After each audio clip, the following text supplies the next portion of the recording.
ভাই এখন ঘাস কাটতে হোকার দিয়ে পাত পরে আমি এখন ঘাস কাটায় ব্যস্ত। আমার একটু পাগল আছে, একবারে ঘাস কাটতে খাওয়ানি লাগে। আমি আরো গোড়ার দিকে কাটেন, গোড়ার দিন আমার পাগলে ফ্রিতে আগার দিকে খায়। এবার ছাপি মানুষ তো বাইসতে বাইসতে খায়, আরে বাইসতে বাইসতে কাটো লাগে।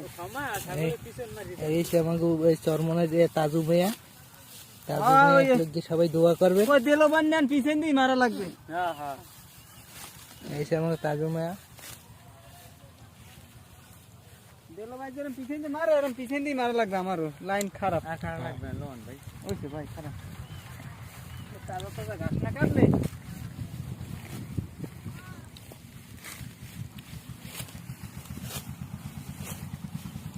আপনারা গাইস যদি ঘাস কাটতে পারেন আমার লাগে যোগাযোগ করবেন। আমার একটা ঘাস কাটার মাসে বেতন পাবেন 2 টাকা, খালি আমার 2 দিন ঘাস কাটতে দিলেই।